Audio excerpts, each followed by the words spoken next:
That's a six. Yeah. Let's do this.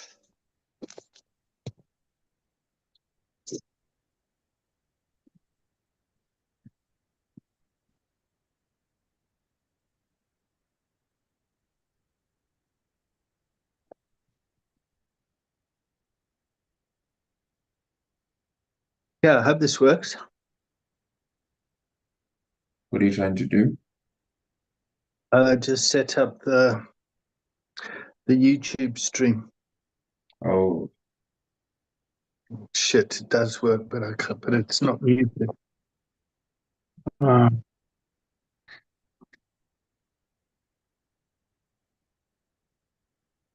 You can hear the echo.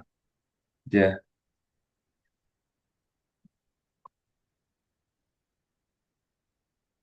How do I mute this?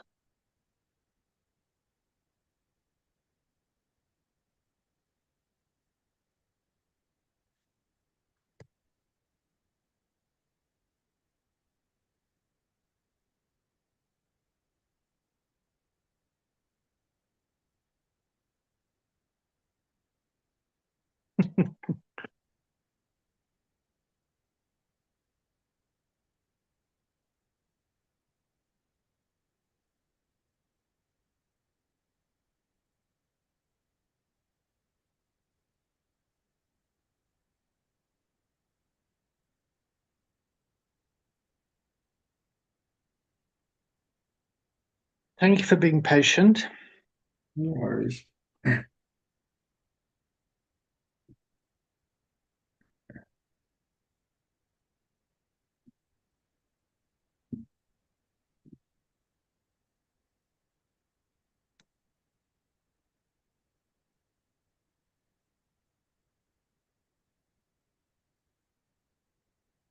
give me a second to set up my PC. Okay, cool.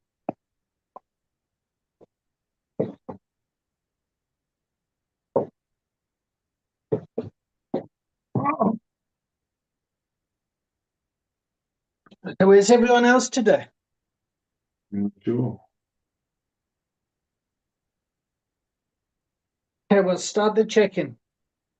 Um, Taking in with a bit of anxiety, but looking forward to the year.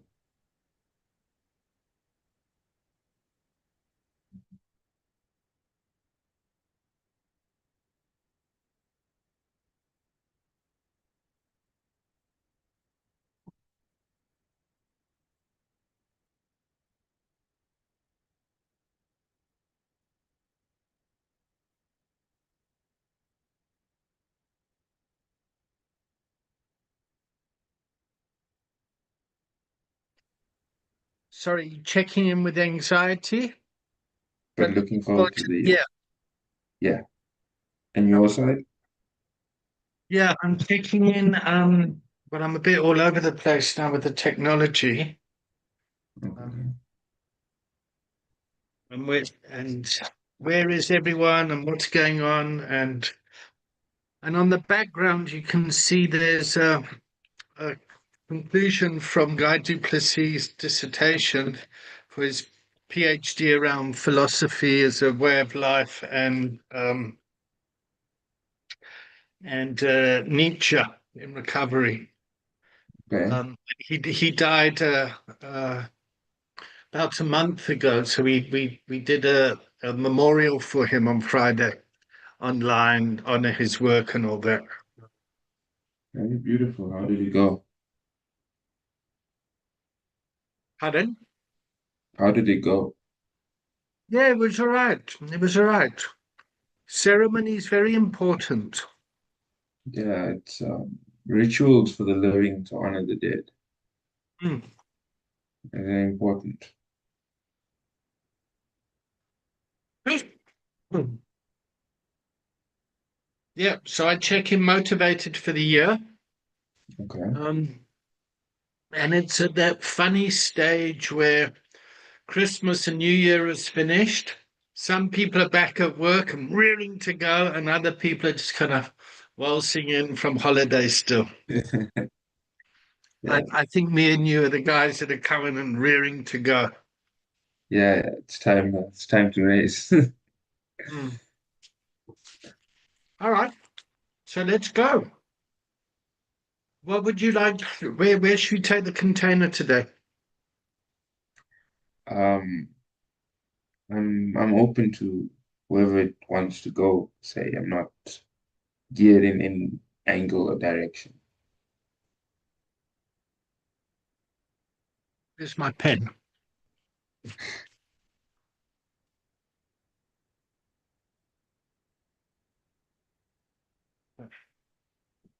So let's recap everything. Okay. And first, first of all, are you okay for this to be recorded? Yeah, Yep. definitely. Great. Okay, so it's being recorded for educational purposes, and if at any time you want the recording stopped and deleted, just let me know, and then that will Right. happen without question. Um, and the purpose for this is to basically offer the education and the learning that we're doing from this stuff to address stigma, Yeah. to improve treatment outcomes, and I would say community outcomes and family outcomes when it comes to moving the system from a culture of addiction to a culture of recovery, or a culture of adversity to a culture of resilience. And then when Right. somebody dies, that's an adverse situation that can impact the system. And then by having ritual and things like that helps to move people to a culture of resilience. So how Right. do you survive grief? How do you survive murder? How do you survive genocide? How do you, you know, Yeah. what How sort do of you things? Yeah. how do you And maintain existence? hey, How do you maintain existence? gee, that's deep. How do you maintain existence? Wow. Yeah, how do you maintain existence? Cool. Um, All right. So to get these concepts across from a Western medical psychology perspective into the African context, the academic system in South Africa was you need to kind of go to school, go get to university, you then get selected for a master's, and then you get to go out and practice. And that system is a bottleneck. So few people come out of that system to then go and address a traumatized population where English isn't the first language. yeah. So how do you address that? How do you um, how do you navigate around that? How do you understand that? How do you so a lot of this work was built for that. So the way that people learn is through symbols. So instead of trying to teach someone motivational interviewing or things like that, we talk about a headphone. Yeah. See the headphone? Yeah. Yep. So that's a symbol, and it covers motivational interviewing. It covers um, active listening, and essentially it covers the coaching conversation as well. And the coaching conversation sits in the continuum of positive psychology, yeah, as opposed to wound-based or pathological psychology where you're doing a clinical intervention with someone to help them move out of something that's negative. So we draw a line here, and then we're focusing on people's strengths, yeah, in the coaching conversation. Yeah. Yeah. And then the next symbol we have is the glasses. Yeah. Now the glasses are represented to see where someone is going, seeing the continuum of care, seeing how they're doing. And we've got the continuums of use, misuse, abuse, dependence, where they descend down into addiction, or they descend more and more into an adverse environment, and then they get stuck there.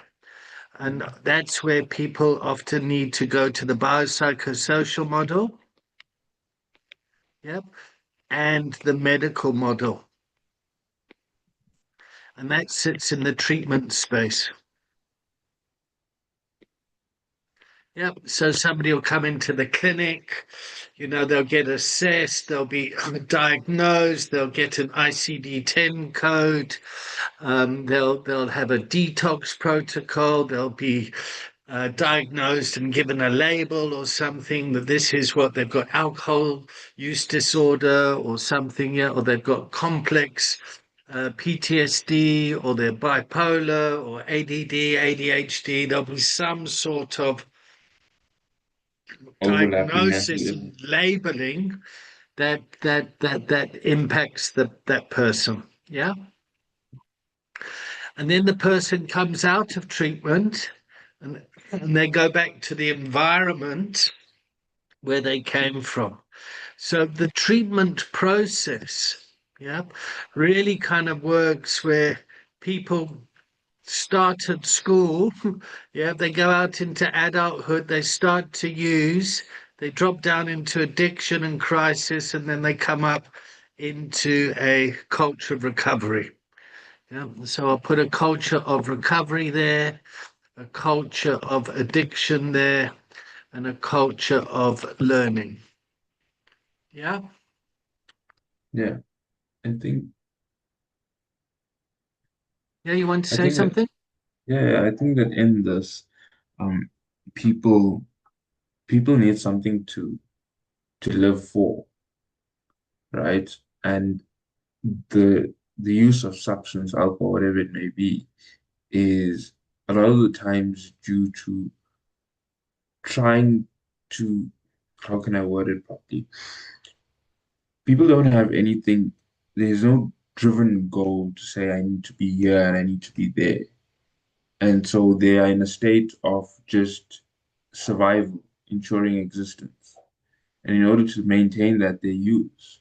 Um, and I think I saw it in a TV show, but they said that the reason that alcohol was created is because human beings are the only animals aware of its own immortality, of its own mortality. And so while all this is happening, we're still dealing with the fact that, okay, you have a time limit. Nothing is expand. So if you're working, you need to make so much money in a certain amount of time. If you're studying, the same thing. And everything is governed by time, and that time places innate stress on people. Then to cope with that stress, the substance allows it's a coping mechanism. So how do we bring to people the idea that how do you relieve that stress that time innately imposes on them? Big question. We ask them. So before people get into addiction, they go to school. Yeah, they go into a learning environment. They'll start at nursery school, and they'll go into high school, primary school, high school. Then they leave school and they go out into the world. And somewhere in that environment, there's an ABC environment, action, behavior, consequence. People are taught that taking drugs is wrong. Yeah. Yeah, I don't think any school goes out there and tells people taking drugs is good. They might avoid the question, or they'll address it in some sort of moral way, like taking drugs is a bad thing. They yeah, don't have the conversation around, well, no wonder you take drugs because it gives you meaning and purpose. It gives you something to do. It helps you identify with your peers. It creates a ritual process where you can bond and to find your own identity and separate from your parents who you've become attached to. And it actually helps you in the growing up process. Now, a lot of people go out and I mean, everyone uses, yeah. Yeah. Everyone kind of uses. Yeah, they'll try alcohol, they'll try marijuana, they'll try whatever it is, and then people they'll misuse a substance, they'll abuse a substance, they'll become dependent on the substance. Now, people or like children that have attached well, yep. So they've had a pretty stable childhood here. So they've attached well. They've got a good sense of their feelings and identity and all that stuff. They then go out into the outside world as teenagers, and then they start to then feel the consequences of using and misusing and abusing. They will then stop that and then naturally move into a culture of recovery. Yeah. And I can see it with my boys. Yep. So they started using, around 17 years old, and around 25 years old, they kind of grew out of it and kind of moved on. Yeah. And I think that's a very healthy response that we need to start to understand and educate people around. Yeah. Now, I'm having fun with this picture, I must admit. I hope you're enjoying it. Yeah, definitely. So, recovery coaching sits in this space here. Yeah. Okay.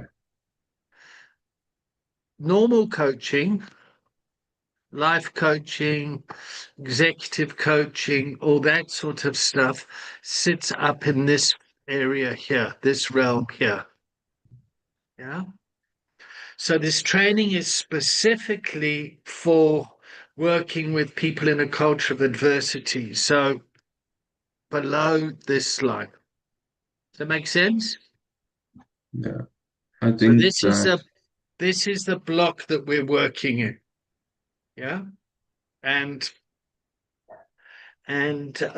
what we're interested in is, let me see if I've got another color that works. Yeah. Let's try what color should we try? Let's go back to purple. So recovery coaching sits in this area. Yeah. And we are coming at it from this area. So you're a coach here.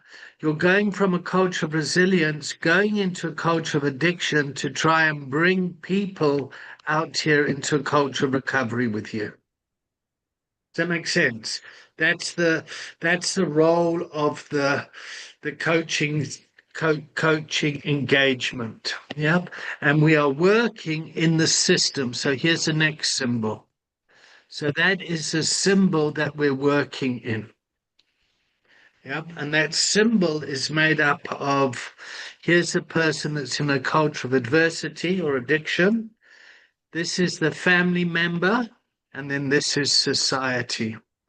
And this person has a cost to society and themselves, and the impact on the family, on the emotional side of things. So when you go in and work with someone, with an individual, you are working within a system. Yeah. Whether that system's in conscious or not conscious. Does that make sense? yeah, Yeah. I think another Yeah. thing that also needs to be addressed is what is the consequence, right? And so, what is the consequence of getting clean? What is the consequence of wellness? And what is the consequence of not getting clean? And because what happens is individuals in state of recovery, unlike I think most things, they have to take their whole life or ritual of life and kind of scrap it and now start building a new ritual, which is really it's difficult. And there's a consequence that comes with that. Um, not we're not only saying stop the substance, we're saying stop the connection that's there, stop the places that you go to, stop your rituals before bed and when you wake up. We're saying stop everything and start So, again, so yeah, so let me which is just daunting.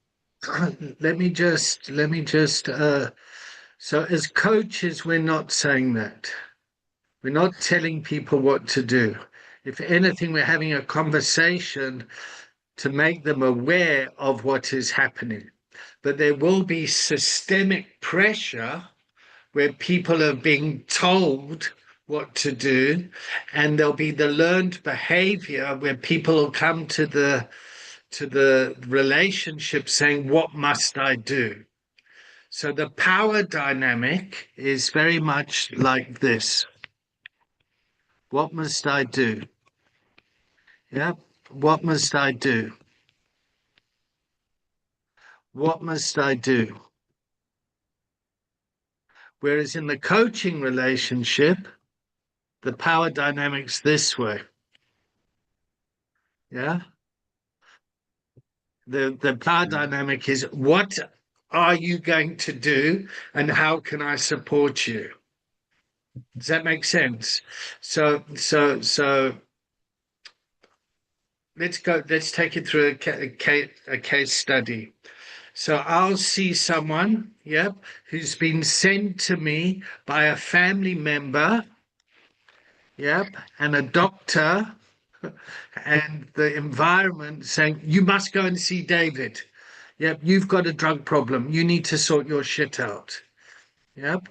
They'll come to me, yep, and then I'll start off with like, so what do you want to talk about?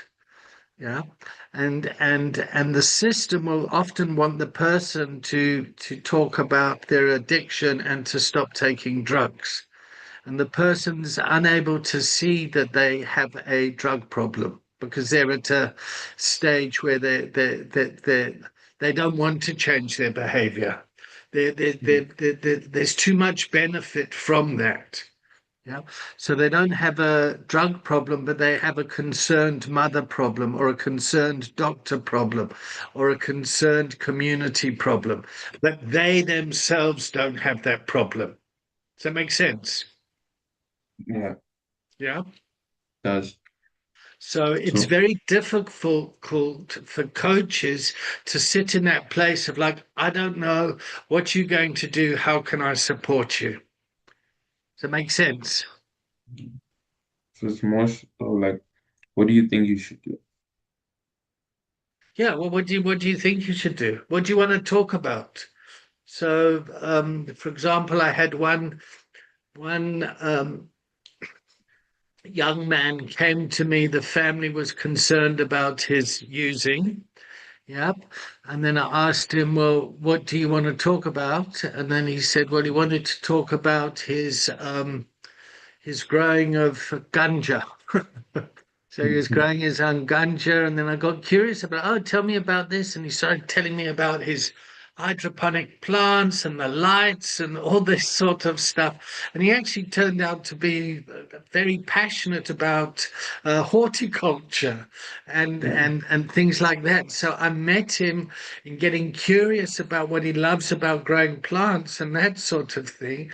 He then engaged with me. Okay, I'll go and talk to David about this sort of stuff. So I aligned myself to the agenda of what the coachee wanted. Mm, I see.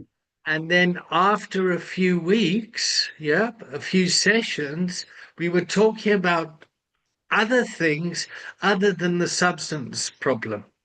And he Mm. started to get a life around him that wasn't so um, adversarial. Is that the right word? He wasn't in Yeah. conflict with his family members anymore because he was doing something and progressing and moving forward. So the anxiety in the system dropped. So the mother's concern and the family's concern, they felt a lot better because their son was getting help. Yep. And the son was taking some sort of responsibility for his life and what he was enjoying. So the system started to move from a culture of adversity. Yeah. Yeah. No, it makes sense. Yeah. Um, I think that, yeah, ultimately it comes down to addressing the needs of the client and what they need for their life. And sometimes I think what's hard is that you develop an image of what you think this person needs. Exactly. Exactly. So let's take this on a bit further. So we've got the culture of learning.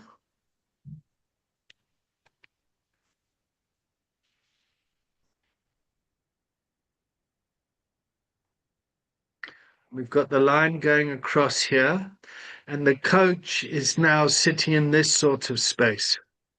Make sense? Okay. So what I'm trying to just get us to kind of see is how you zoom into the problem or zoom into what's going on and then zoom out. So you can start to kind of take the lens of of recovery coaching. So where's the person at? Where do they need to move to? Because then where we're going to be moving to in the training is the 4Q model. Let's make this a bit thicker.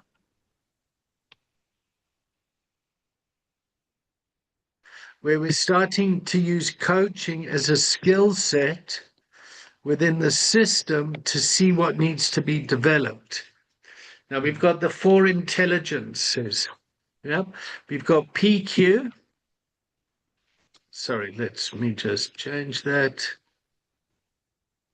because that is meant to be IQ. Technical ability to do something. Hmm. EQ is emotional intelligence. SQ, which is spiritual intelligence. And then PQ, political intelligence. Yeah. And you need to use this intelligence to build relationships within the system. Yeah. So you can't go to a mother who's very anxious and then go and say to a mum, yeah, it's fine that your kid take drugs. You know, there's nothing wrong with taking drugs. It's very kind of counterculture. Yeah. Yeah, It'll it's freak people out. So you need to kind of have some finesse in how you frame the coaching conversation to deal with the systemic pressure. Yeah. yeah, because you also have to conform to, no, not conform, but adjust to society's needs as to not become so far removed from it that you become a separate entity of it.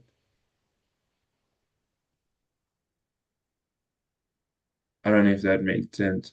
Yeah, Um, it makes a lot of sense. Okay. I'm having such fun playing here. Okay. So now it's we've got the good. 4Q model here. Yeah. Yeah. And we need to expand it this way and this way to go out into the world and to create external recovery capital to make the world a better place. Because when people are coming out of the treatment world, Mm, they are going back into the society that caused the problem in the first place. yeah. And to be able to do that, we need to be able to work on these two legs. Yep. So this one is leadership.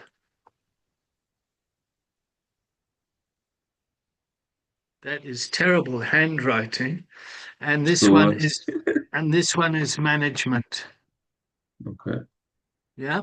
And we're working here with organizations and teams in a servant leadership space to help develop leadership skills and management skills.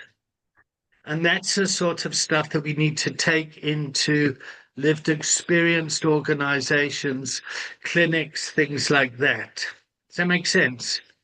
Yeah. Yeah. So, how can we then go off and build relationships with academic institutions, with clinical institutions, with criminal justice environments, with the statutory health services, statutory services, with government? How can we go into that environment and undo the consequences of the war on drugs? Now you can see it's fucking going off at the moment. Yeah. Yeah, Like it's the US have just invaded Venezuela and using the war on drugs as a justification for that. yeah. Yeah. So And remember, hey. no, no, carry on. No. Well, I mean it becomes a real fucking big topic now. Yeah, because it becomes a scapegoat at some point Yeah. for everybody. Blame drugs. Just say no. It becomes this thing that is like the most reliable excuse for any other thing that goes wrong in society. And Yep. Those how do you, fucking drug addicts. If yeah, only they exactly. weren't here. Yep. If only the Nigerians didn't come and sell cocaine, we would. And then in South Africa, you have all that xenophobic problem. Yeah. Yep, where foreigners then get killed Mm. because of the frustration in the communities caused by the systems around them. Yeah, it's like it's over here in the UK. There's a lot of pressure around immigrants. Mm. Yeah, and that's like there's pressure in the system, so we need to blame someone. Okay, well let's blame the Yeah. immigrants. Oh, we need to blame the drug addicts. No, we can't blame them. It's not their fault. It's the dealers. Who are the dealers? Oh, the dealers are the Nigerians. Oh, okay, well let's blame the foreigners. How are we going to fix this? Let's get violent. Let's go and kill everyone that's a foreigner. I mean, these are the realities of the things that have happened in South Africa. Yeah. Yeah. Last year here in the UK, it kind of went off up in Middlesbrough area where we do work. And that was around tension, political tension, and around yeah, it was very sad. It was very sad. The Yeah, yeah. because people don't want to, well, society at large doesn't want to look at the intricacies. They want a quick fix. Isn't And that the what quick addiction fix, is? yeah, it's a quick fix. So where else in our world are we creating quick fixes to avoid the work that needs to be done for the long-term good? So let's Where, just zoom all the way back in. Let's go back to where we were with our coaching conversation. Where were we? Okay, you see that's this one, something. but you see this? It's actually quite nice playing with this. Yeah, gives you a lot of It's, freedom. huh? Yeah. I'm saying it gives you a lot of freedom in what you, Okay, so here's the coaching window. Where is it? I yeah. wonder if I can select it. There we go. Let's move it out.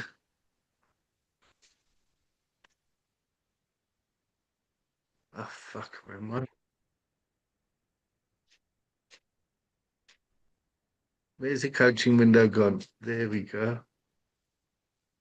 This little window here. I can't do it. Oh, there we go. We're moving it out. This is a tiny little conversation we're having. Yeah, So here are me and you. We're over here. Here's a blank little space. Okay. What would you like to talk about today?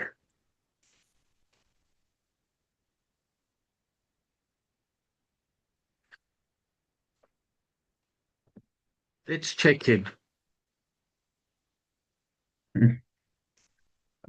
Checking in, feeling, I would say a bit, feeling insignificant in action.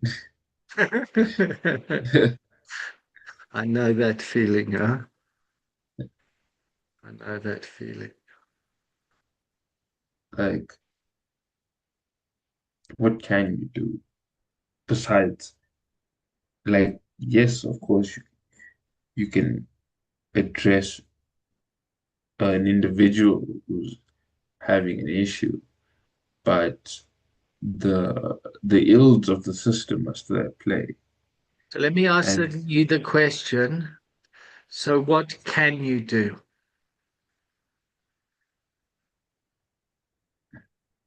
What you can you know, do? What is it that you can't do at the moment, but what can you do? I can't change the system at the moment.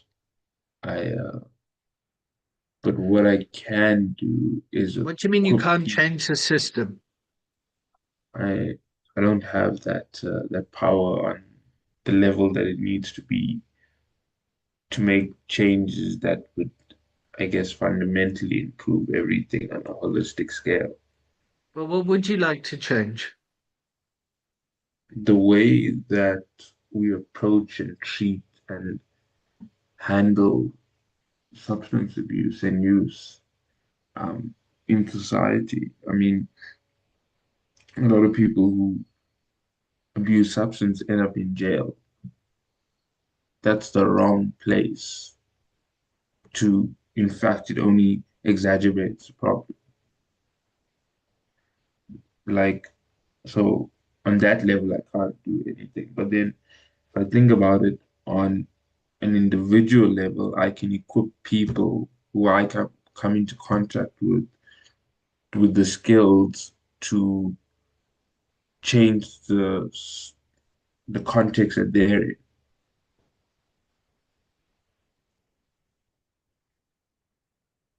Does that make sense? Yeah. No, it makes. I mean, um, you're preaching to the choir here. So what's going Yeah. on for me personally is the coaching skill of championing and pushing and saying, "Fuck, what do you mean? Let's go for it. Of course you can do it." Don't know. Yeah, Yeah. there's a big part in me that wants to push you at the moment. That's what's coming on for me. It's like, don't say you can't. Like, fuck, of course you can. Yeah. You're passionate about this.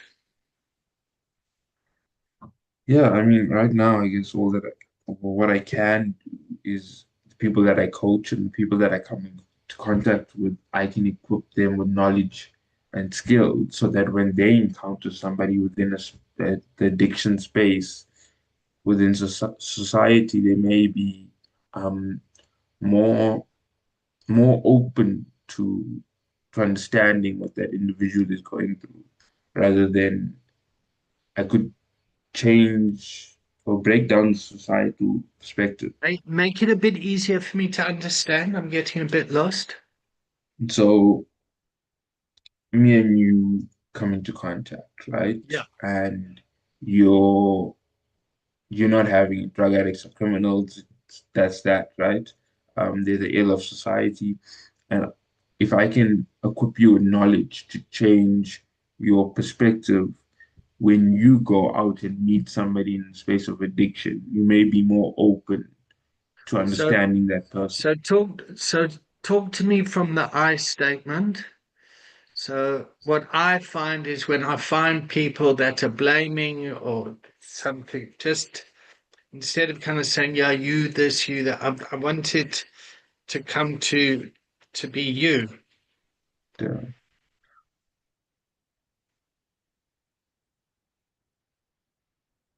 I can learn more so that I can teach more. Great. And so if I teach more, then I have equipped people with knowledge to help them interact with people suffering in the addiction space within society better. So where in your life do you get the opportunity to be a teacher? I think everywhere I go, Oh, okay. a- and anyone who's open to listening, um, Okay. What would you I like me to listen to?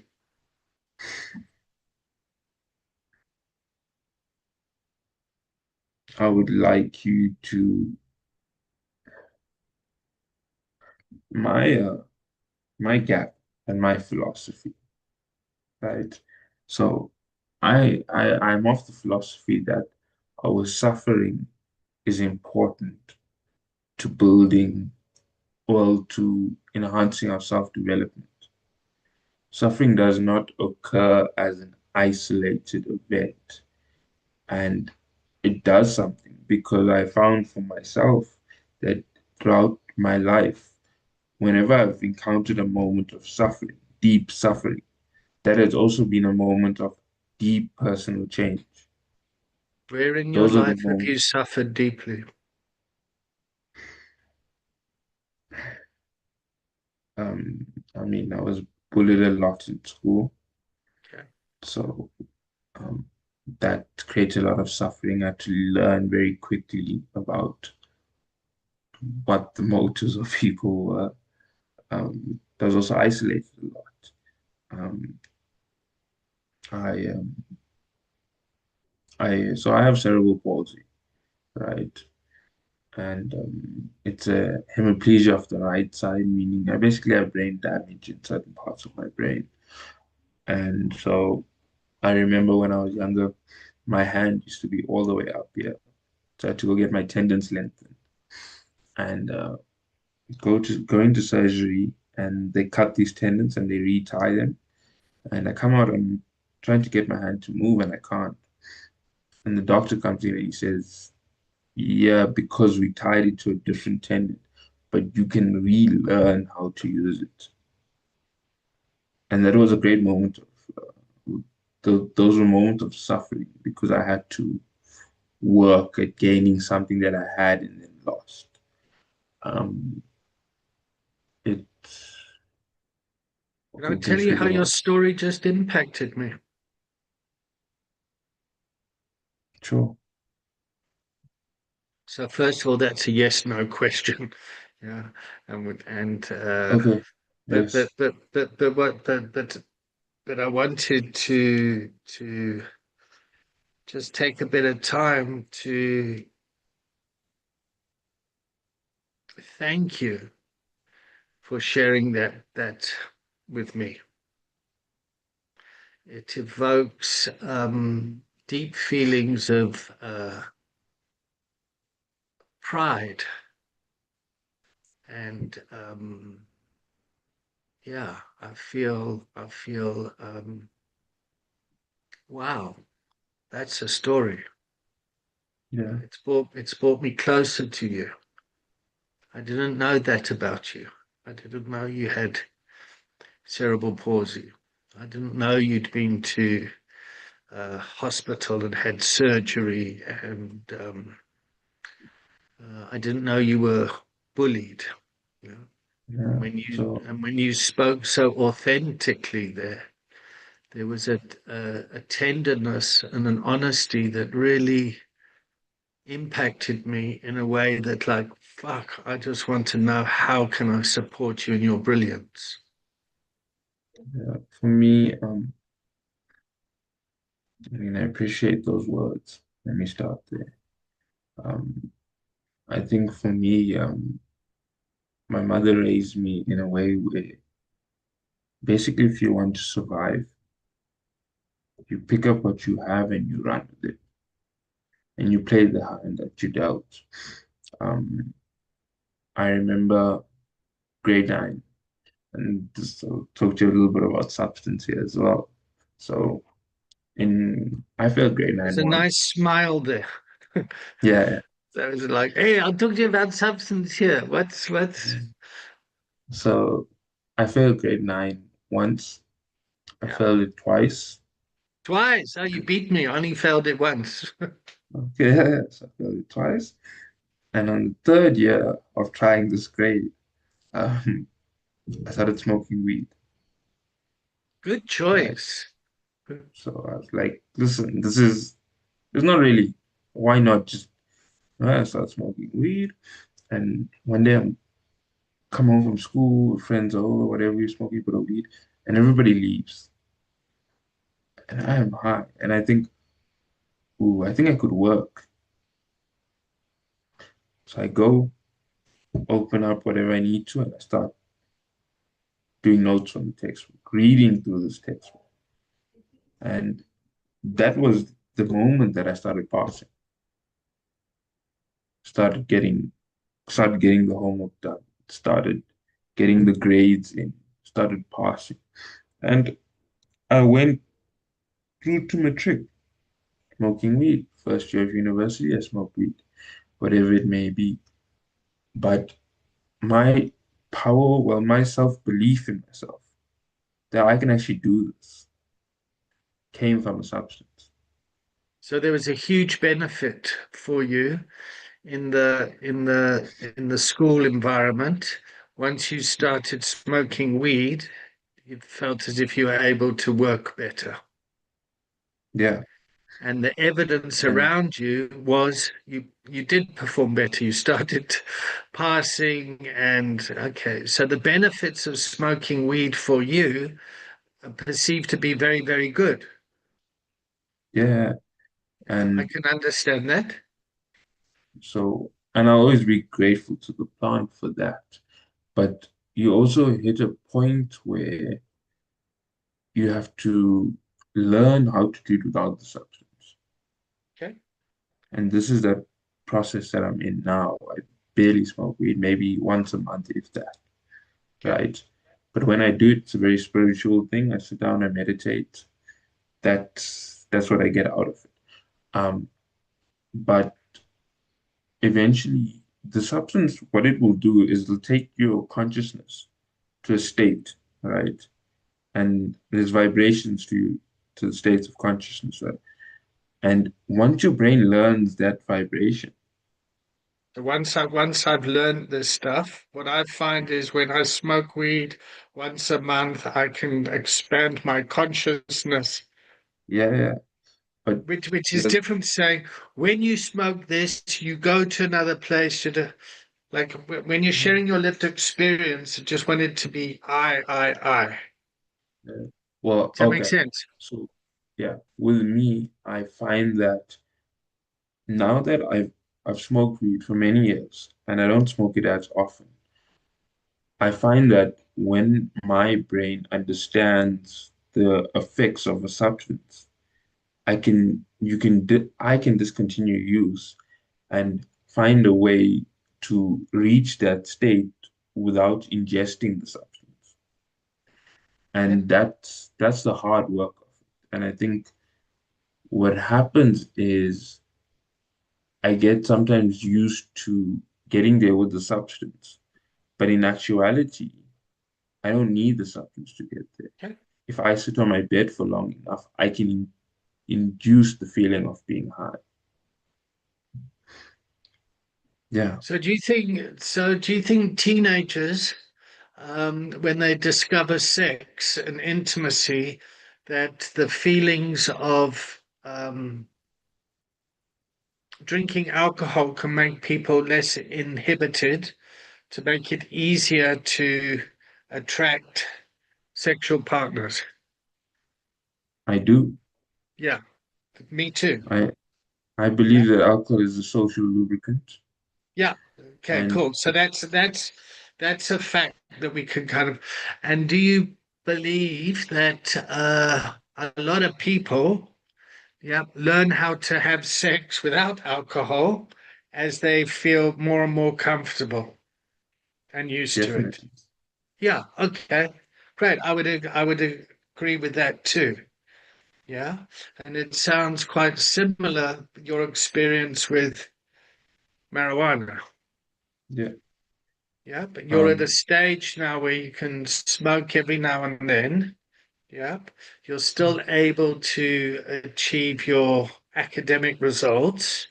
yeah. Yeah, and you're starting to realize. So it sounds as if you're growing out of this naturally. Yeah, I mean, you've that's just come exactly. from university, haven't you? Yeah. So, what happened is not last year, the year before, I had got my diploma from SECA, and Okay. then last year I decided to go to the clinic, Okay. and so I spent the year at the clinic. Um, and so now I'm going to start my bachelor's in psychology at UNISA. Wow. Okay.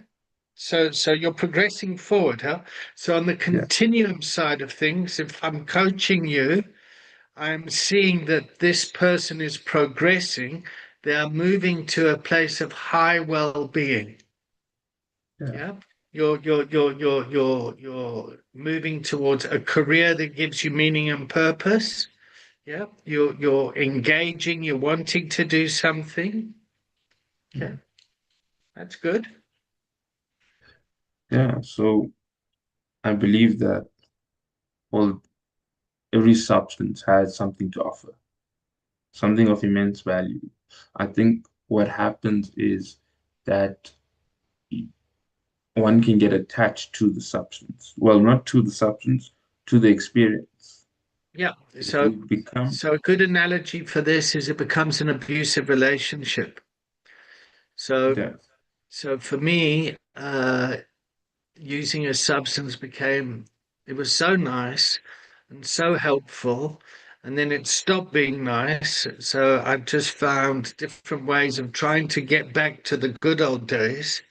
Yep. And I just went deeper and deeper and deeper till it got kind of so bad. I was in an abusive relationship. Whenever I tried to leave that relationship, I didn't know how to live without it. So I'd go back to it thinking this time it would be different.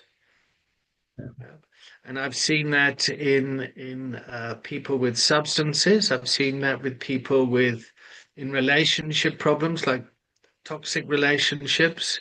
For yeah, just because I can't find a better word for it.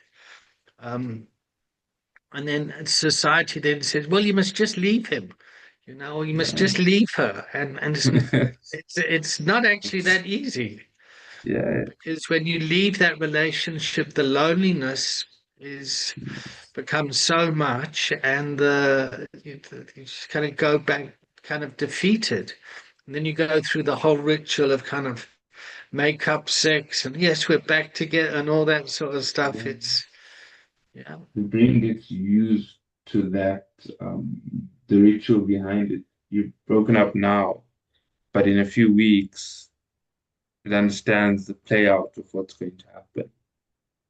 So Yeah. you get caught in that, or one gets caught in that cycle.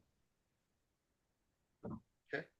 So let's start to wrap up this impromptu coaching session. Yeah. Yeah, What have you learned from the past half an hour? from the past half an hour,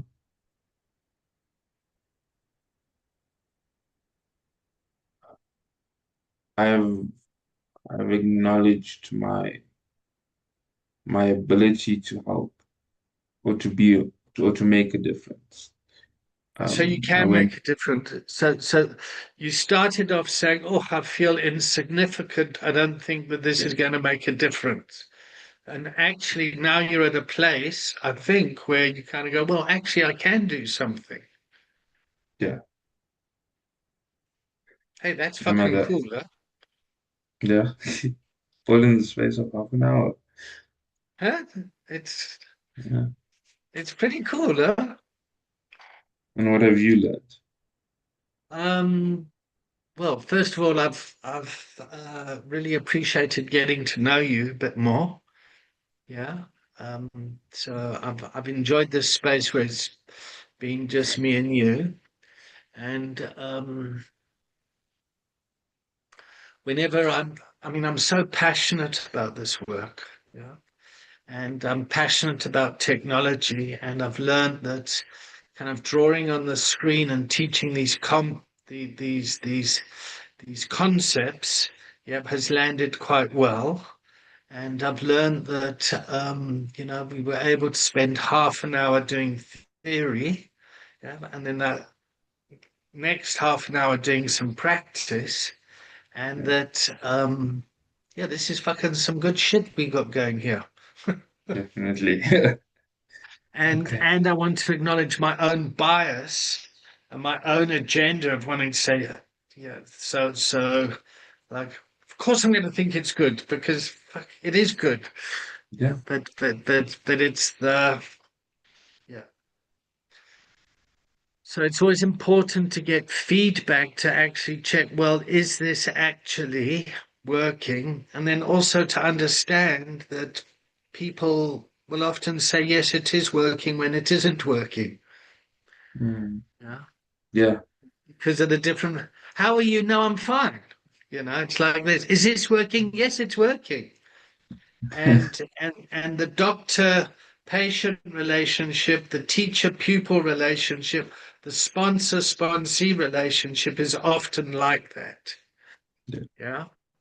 So one of the challenges doctors have is they can write the prescriptions, but the patients being compliant in taking the prescription is an added problem.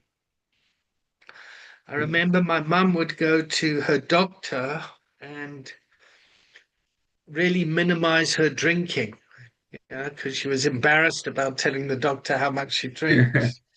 And I said, Mum, why are you lying to your doctor? Like, I mean, he's what, like 30 years old, you're 70 years old. Why are you Yeah. embarrassed? But there's that power dynamic that, like, oh, and I think a lot of people go out to professionals and the relationship is inherently dishonest in a way Yeah. because I of the mean, fear, because of the anxiety of being judged and stigmatized. yeah. So, and you think about it, um, doctors should be the one place that we should be completely open Hmm. because there's that confidentiality. But apart from that, this person is needs to be accurate in order to help you manage your medical conditions. And that Yeah, well, that the trouble with that, particularly in the addiction field, is because doctors and professionals are under pressure too for things like safeguarding and risk assessment and being sued and liable.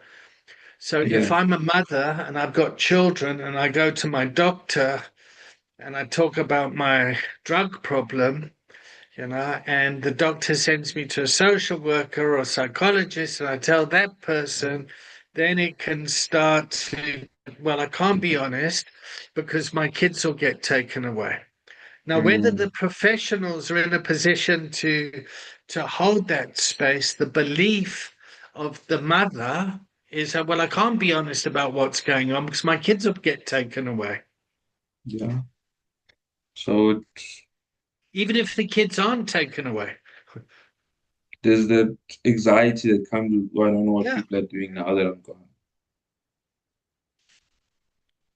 Yeah, I don't know. How old are you? How? 25. Yeah, Yeah. You're a wise young man, huh? I think I've done a lot of stupid stuff, Hmm. if I can put it to you like that. I've also I've been through my fair share of suffering, so it's made me open to life. And yeah, there's you know people people often speak about my intelligence, and but they don't understand that my intelligence derives from me needing to be powerful. And if I understood something and I knew it, then I could tell somebody about it, or I don't do it anymore, but I could belittle somebody using my intellect.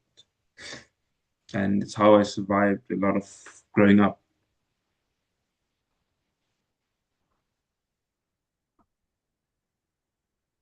Well, do you want to carry on? That's up to you. I'm enjoying the space. Oh, yeah. Okay, so let's take a 5 minute break and then I'll make a coffee. You do what you Okay. need to do, and then we'll come back. Then I want you to read the screen behind me, and then Okay. we'll have a philosophical discussion around that. Awesome. Super excited. Cool. Okay. Can you read the screen from where you are? Yeah, I can. Cool. All right. So let's just take a break, and I'll see you back here in 5 minutes, and then you Okay, can read cool. it out aloud, and then we can discuss it. Awesome. Cool. I'll see you in a sec.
Hey, Trevena, you back?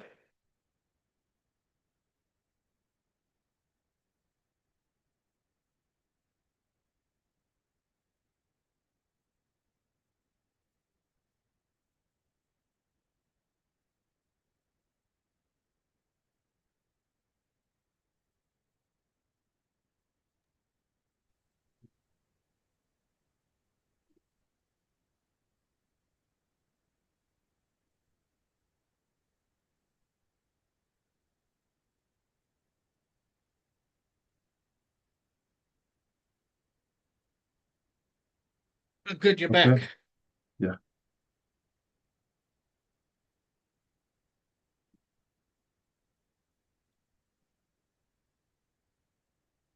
Right, read what it says. Okay. Um, the dissertation offers a Nietzschean interpretation of addiction, which suggests that both addiction dynamics and devotion of the aesthetic ideals of Hinterland requires a reinterpretation of reality as a counterfeit and self-deception of impotence. Where powerless in mistaken, where powerlessness is mistaken for virtue, from the Nietzschean perspective, addiction recovery opposes the temptation of utopian true words, drug use, and spiritual cures.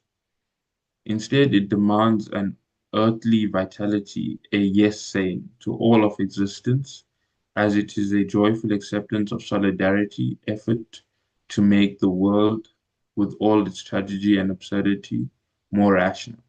In place of spirituous contra spirituum, this work instead proposed philosophia contra spirituum, more specifically, a Nietzschean philosophy therapy that restores care, sorage, in this world, a coming of to consciousness as you see, as beautiful, what is necessary in things, and thus you become who you are. One of those who make things beautiful.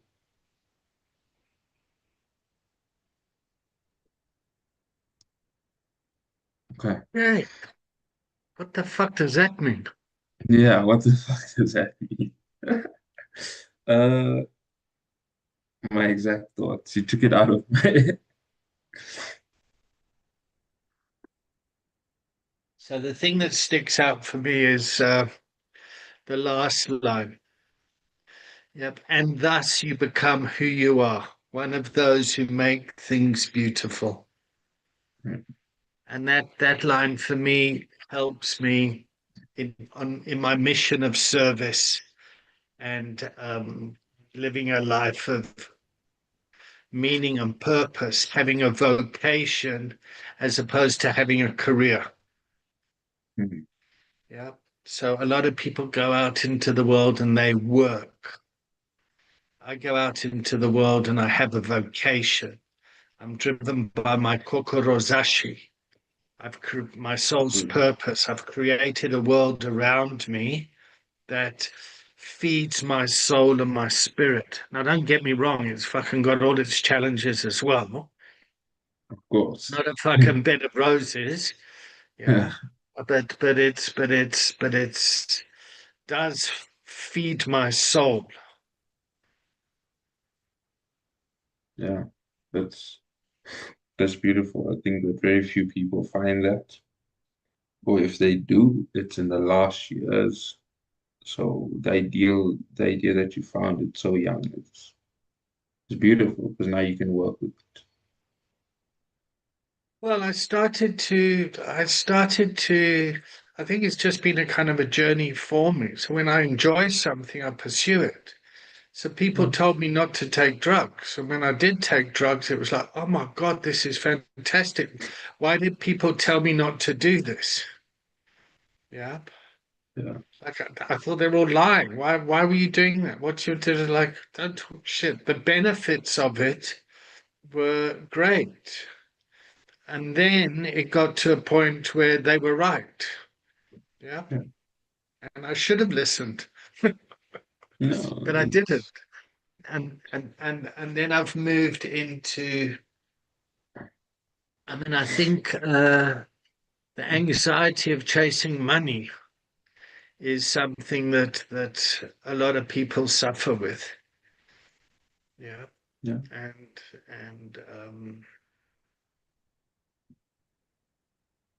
yeah, it's a bit like that businessman that loves fishing, and each year he goes to this seaside town, and hang on, yeah, okay, thanks. He goes to a seaside town and he sits on the pier and he fishes with Mm. the local fishermen. And then he tells the local fisherman, "Well, why don't you fish and catch your fish, and then you could sell them at the market, and then you could get a boat, and you could go and get a Yeah. crew of people, and then they could go and get another boat, and then you could have a factory, and then you could start making lots of money, and do what you like to do. Live a life of meaning and purpose. Like me, I would love to be able to retire and do fishing." And then the fisherman turned around and said, "Well, I'm doing what I'm doing already." He's already So, fishing. Like it's um, so I think what you've spoken to there is the capitalistic nature of success, hmm. and we've we've gotten so uh, brainwashed in this idea that there needs to be this growth that other people can see, but sometimes the growth is internal. As the fisherman stands there with his rod and the wind and sounds of the ocean, that growth, that goal has been achieved for him.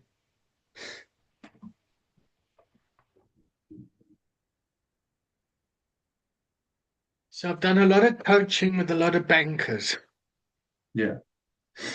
and one thing I learned from them is that I asked this one CEO, so what's going to be enough money for you? What's your number? Yeah, and he said 100 million rand. Okay. And I said, "What else do you want to do?" And he says, "Well, I'd like to fly." And what else do you want to do? "Well, I want to be there with my kids and pick my kids up from school." And he doesn't want to do his job anymore. So I said, "Okay." Anyway, so we coached him, and then over a 2 year period, I then went because I go in and out. Yeah.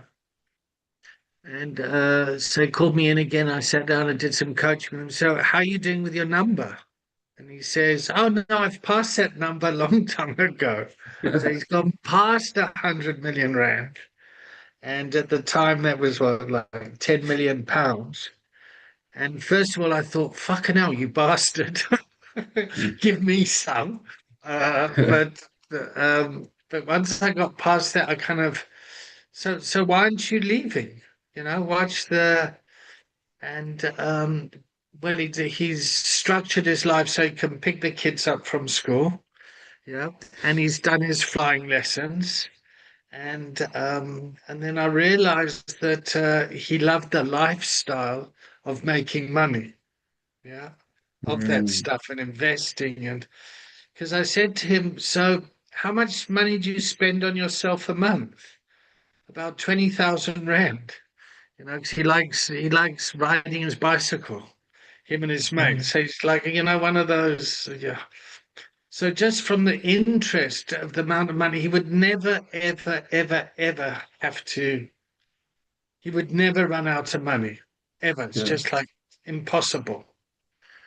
Um, and that was always a good lesson for me, is a lot of people get caught in the chase of money. Yeah. And one of the hardest profiles to deal with at the clinic is trust fund kids. Yeah. Kids that come into and I say kids because like say 30 years old, 35 years old, they've never had to work for something. It's always been kind of, resources are always available to them, and they find it very difficult to find a life of meaning and purpose because of their counterparts who fucked everything up. They find meaning and purpose in chasing money. Yeah. Mm. They wake up and want, yeah, when I got this, and when I got this, and I went this, and I got this bonus, and that, and then I'm going to retire this, and that. And they get caught in the chase of money. Yeah, but I'm clean. Yeah, and I'm this and I'm that. But actually, it's so their life improves, and the outside world judges them as doing well, and but there's a crash happening in there somewhere. Mm. I think the Huh? passion that came out, when you spoke about that, can feel The it. pat in me. Yeah, yeah, while you were describing that. But but what I did is I went to. I mean, maybe that's my own story, but I had a goal of getting a rehab, owning my rehab, and I got there. And when I got to the goal, I had a crash. I was like, oh fuck, now what? And I had a crash, and then I had to change my goal to be a BHAG, big, hairy, audacious goal, something that you will never achieve. And that was to like cure the world of addiction. It's like Yeah, fucking impossible. that stuck And with me when you said it at the clinic. yeah, okay, yeah. Yeah. And then to do that, I need to have a mission, yeah, a mission of service. And I achieve this vision by empowering personal responsibility. So I go around and I empower people to take personal responsibility for themselves, and this is done by training people, empowering individuals to improve treatment outcomes. Yeah, that's the.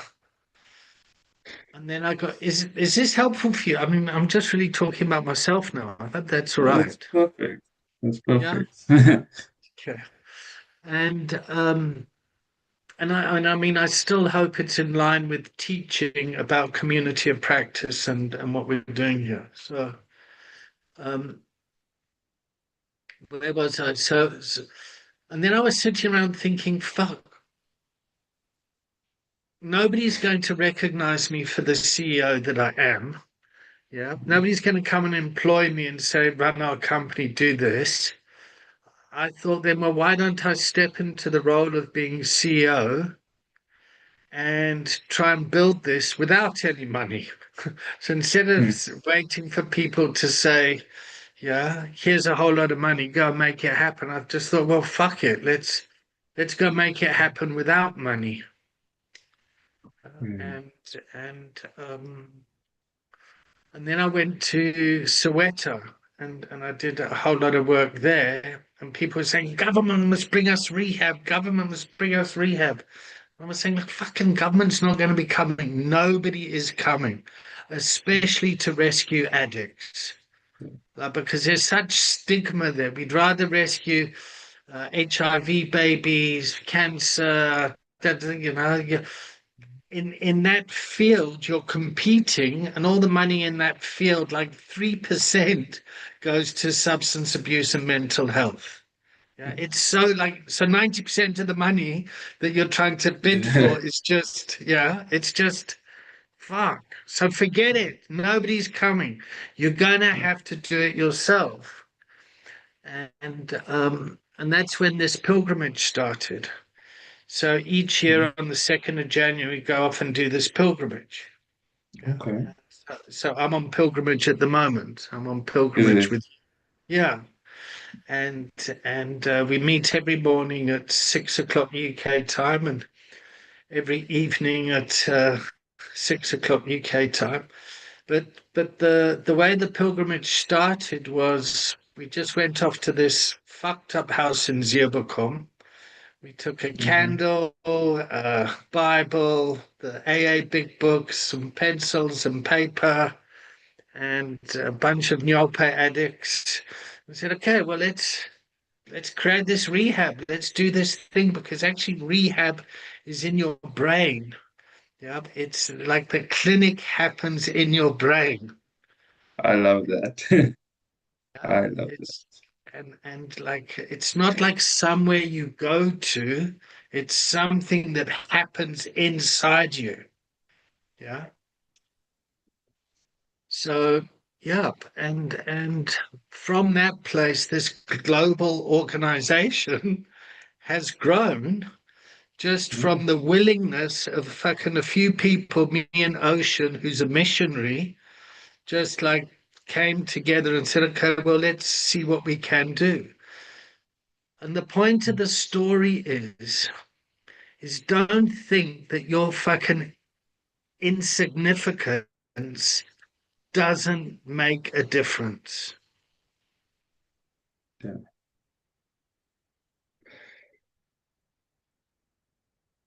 Don't keep yourself small.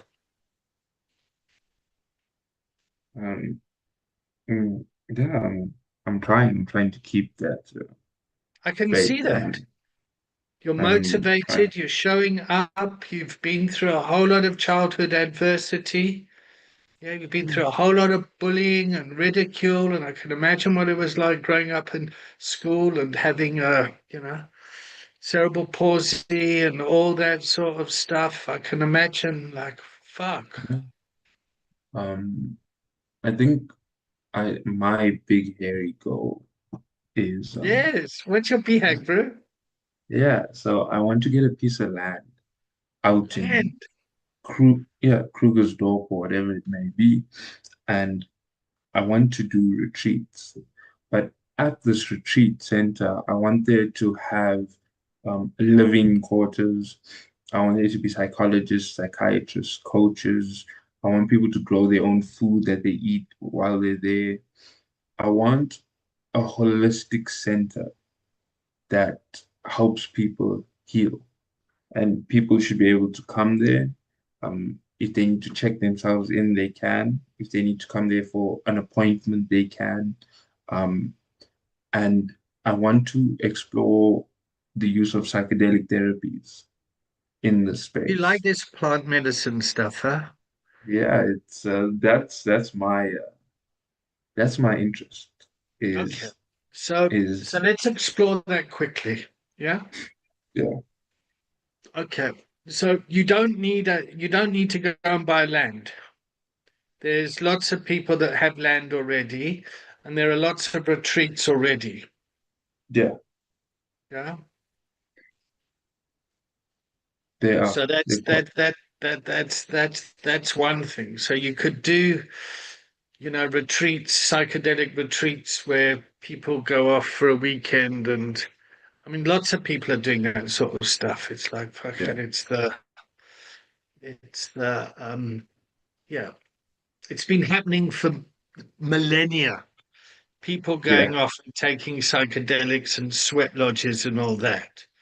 yeah, So the time that it's become illegal and wrong is very small in comparison to the time of humanity. yeah. Yeah. Remember, I conform to the stoned ape theory, What's right? that? Well, so they say that human consciousness, as it were, and where it is, came from psychedelics. So the story goes that on the plains of Africa, millennia ago, there were cows, right? And these cows used to obviously shit in the fields and whatever. And in this dung would grow a mushroom. And while looking for food, the early humanoids, they ingested it.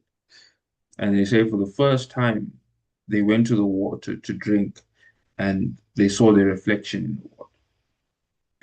And the idea is that the human brain is so um, large, and not large, but like so conscious and so self-aware of itself. And the reason being is due to psychedelic use. And so I think that this is a key role in where we are now and our ability to think and grow and develop, whereas compared to other animals. And so I think that we need to learn to integrate it, but at the same time, it cannot be the go-to be all. It's just a tool in a toolkit. There's a lot of tools to be used. It's about knowing which tool is right for you, for me, and which tool is right for the next person. And So that would you requires would you agree that part of recovery is spiritual intelligence? definitely. Yeah. I And do you think that doing psychedelic rituals or whatever could assist people in spiritual intelligence? definitely. Yeah. And It, can you see how some people going on a psychedelic journey could end up in trouble yeah, because of whatever reason? yeah, definitely. I mean, you must understand that yogis go to the mountains and they take years to do this work through meditation and breathing and stuff. With psychedelics, we have to understand that you're taking the elevator to the top, and that comes with its own innate dangers. You Yep. you I've been to the top floor several times in my life. is it were you taking mushrooms? So um yeah, no, I've done lots of mushrooms and acid and fucking all that sort of stuff. It's but essentially I'm lazy. I Yeah, want the quick fix. I want to get somewhere quickly. Yeah. And yeah, the real kind of spiritual awakening that I got was through 12-step program, through abstinence and yeah, through because for me before that it was just about me getting high. And a lot of people mm, go off on weekends and get high, but they don't actually do the integration work that's yeah. necessary for it. Yeah. You have to. And and um and I'm not judging either one. I'm just saying that that's a fact. Yeah, That's you know and yeah, it's something that we come up against as coaches. Yeah. And when we're at a coach, as a coach, we kind of align with the client's agenda and what they want to do and where they want to go with it. yeah, People used to be or still are against methadone assisted treatment or opiate assisted treatment. mm, You know? And some people would be better off just using kind of natural opiates like uh, kratom. hey, Kratom is a natural opioid. oh, is it? I didn't know that. Yeah, so if you go to, I think it's like Malaysia, the Philippines and stuff, people go there who generally are on heavy opioids, and they give them kratom, and it Let's helps let's check this out ease them. quickly. You know, How there's do you spell kratom, it? uh, Kratom, and you get different ones. So you get red kratom, you get white kratom, you get green kratom. They all have slight variations in use. There's also iboga works really well for. Yeah, yeah, but that's not an opiate. Yeah, it's not that's a psychedelic. Yeah.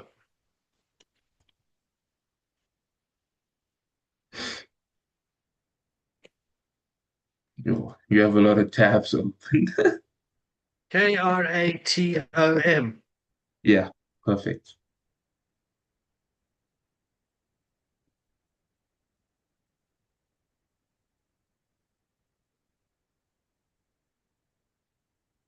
I mean, the acts on the opioid receptors. Yeah, I'd leave.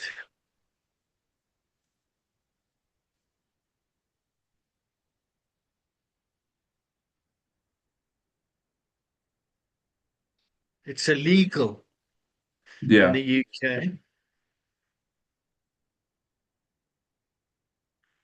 Okay. Possession for personal use is not criminalized, but sale and supply is.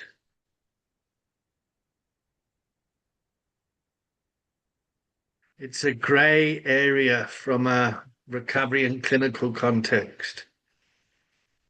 yeah. So a lot of people go there for, well, people opioid problems, well, addiction, they go there for proton treatment.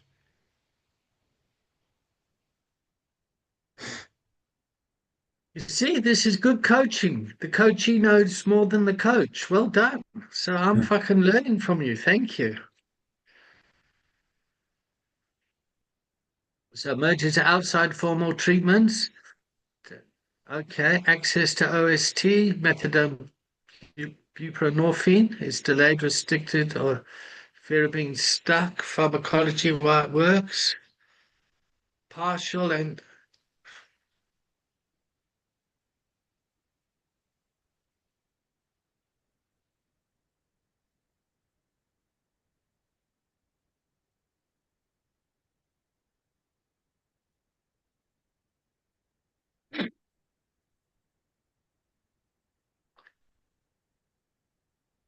purity, formal, unpredictable. Okay.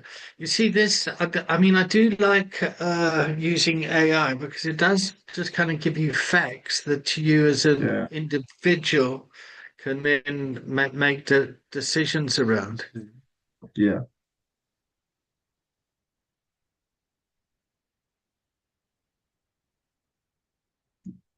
In harm reduction, this can be pragmatically life preserving.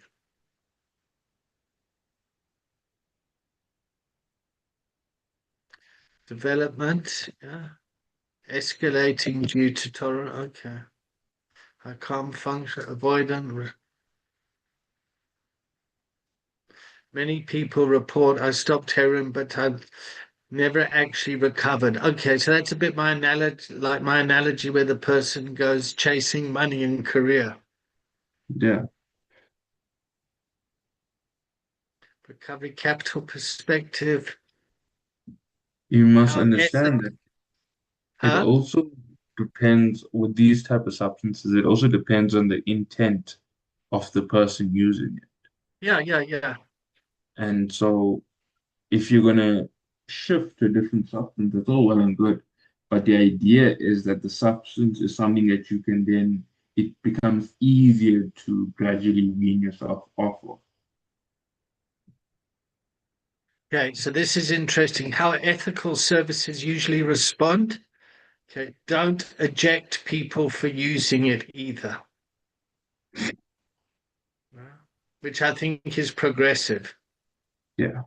A lot of the kind of the 12-step complete abstinence approach is very stigmatizing in the sense that it kind of like, well, you're not clean, you're not this, you're not, Yeah. and you're not abiding by the kind of the your Yeah. There's heresy. certain, It's heresy. Yeah.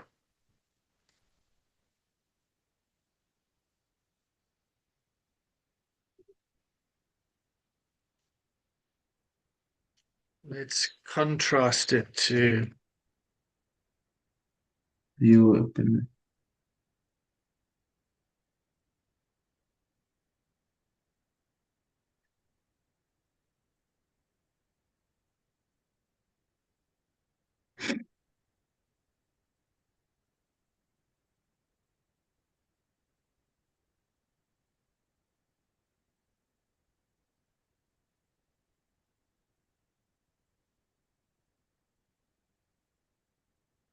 okay, so this sort of stuff you would need to get guidance from a doctor. Yeah.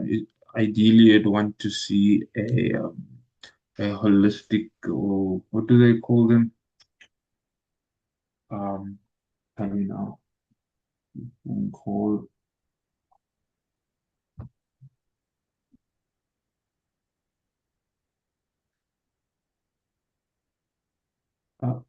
apothecary. You want to see an apothecary or a shaman or somebody who works with it. Mm.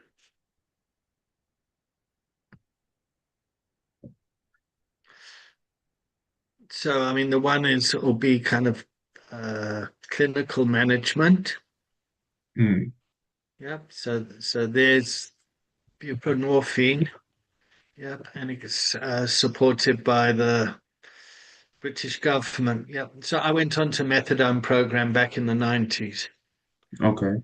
for opiate use, And did and it help? it was well, it's all part of my journey, Mm, and it, I mean, it was used to stop the spread of HIV and to reduce the crime from people that needed to steal to support their habit. So it was mm, used more as a harm reduction, societal prevention, but not really as a recovery, yeah, a recovery intervention. And what really needs to happen is all these services need to work together in a yeah, community collective. But the problem is very siloed. Well, you need to get off this before you can access this, or you need to stop that before you can get here. Whereas opposed to mm, kind of having a systemic community approach was, okay, well, you're there and you can come here and you can go there. And in each of those different places, you're at different levels. And that's yeah. more of a community response. Mm. And so this is what I was saying about the retreat center that I'm thinking of, for you to Mm. have all of these things in one space and everybody's in tune with everybody.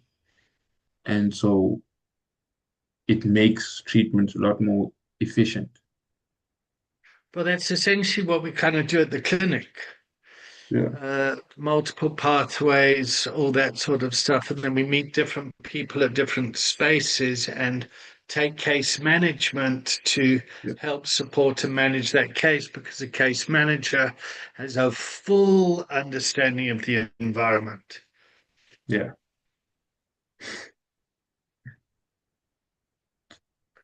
This Okay. is- So so, what's it say? In places of spiritus, contra spiritum. yeah. This work instead proposed philosophia contra spiritum. More specifically, God, I hate the way philosophers speak. I got to, each word I got to go trip over. A Nietzschean philosophical therapy that restores care in this world, a coming to consciousness. Yeah, Mm, as you see as beautiful what is necessary in the things.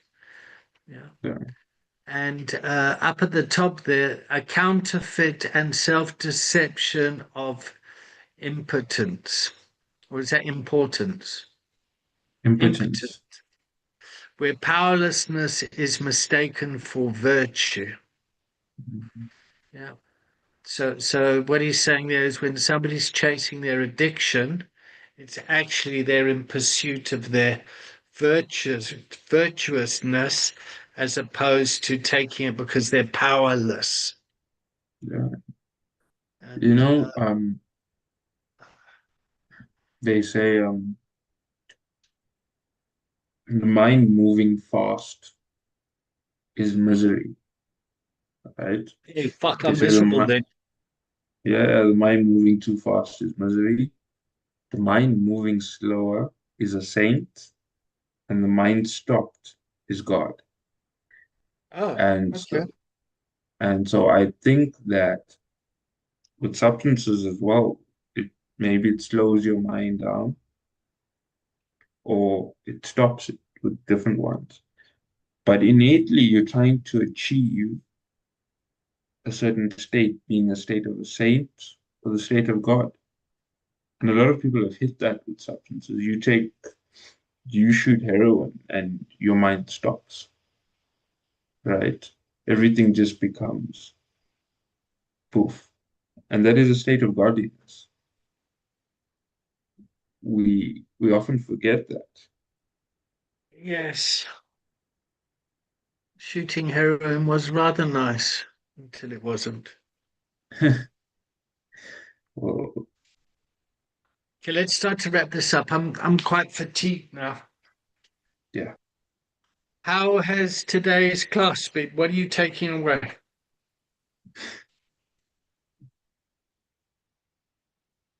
I'm taking away the fact that, well, I need to remain steadfast in my dedication to achieve what I need to achieve. And I hold the idea in the forefront of my mind that I do have an impact in making change. And what have you learned about coaching your community of practice?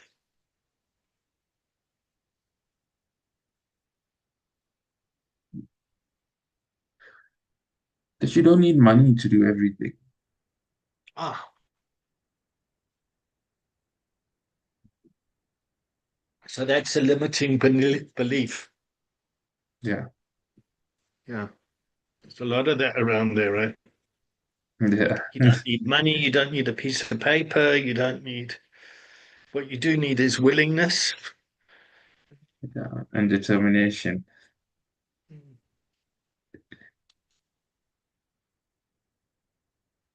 What are you taking away? I've enjoyed today. Yeah, I enjoyed the kind of the theory lesson in the beginning. I enjoyed the coaching, and then I've enjoyed this kind of philosophical, ethical discussion that we've had at the end.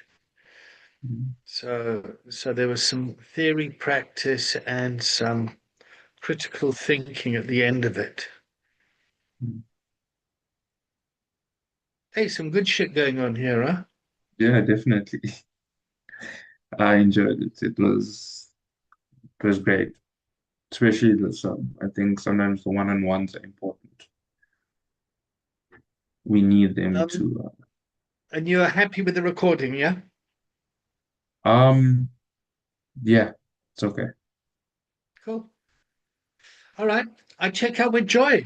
I've got to run to the train station, catch a train to Newcastle. I'm going to be on a podcast. Awesome. Will it be up on YouTube? Yeah, it's through Epic Restart Foundation. Let me just put that down before you scurry away. I promise you, once somebody sends me the link, I'll share it. Okay, cool. I don't have your number or anything.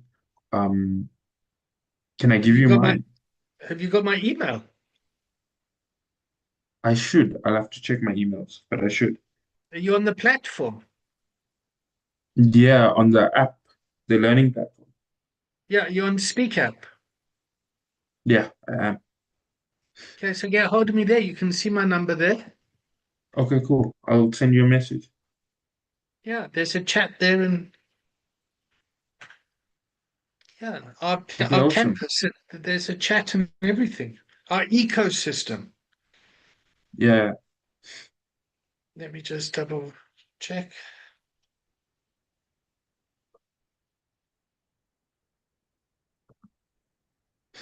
TREE.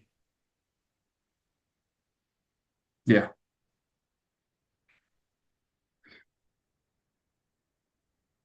No, you're not here, mate. Is it? Yeah, let me add you quickly. Okay.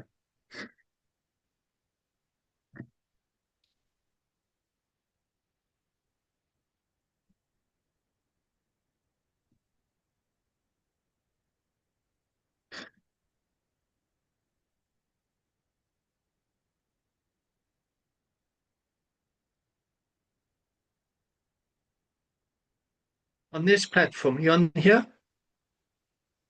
Mm, yeah, I think so. Think so. Or maybe not. Maybe I'm getting confused with the other one. I'm, I think there's an Ubuntu one. There you go. Okay, cool. Is that your email? Yeah, that's my email. Okay, so you are on it. Yeah, Have you logged in? I have. I have.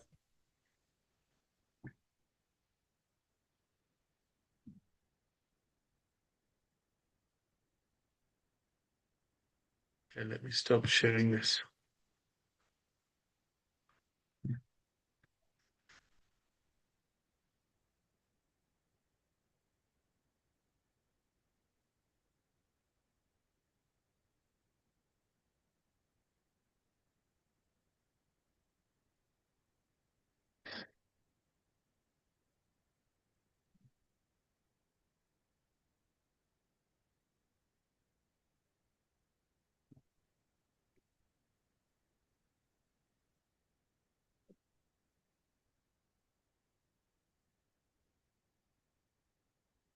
Yeah, I found you. I've sent you a message. Okay, awesome. Okay, David, you take care. You too, mate. I'll see Install you the next app on week. your phone. Yeah, I'll do that now. Is it on the Come Play and join Store? us on pilgrimage. Where is it? It's you'll see on the app there's the links on the left hand side that'll take you Okay, there. cool. It says Awesome. the morning one and then the evening one. Okay, So cool. depending where you are in the world, but Yeah, you I'll must have a look. log on to your Speak app because you're not logged in. Okay, I'll download the app now once I'm off Okay, this and then I'll log in. cool. Okay, All right, mate. awesome. You be safe. I'll see you next week Lots of love. I check out with Joy. How are you checking out? with joy. Check out with joy. Sup? Bye, mate. Sweet. Bye.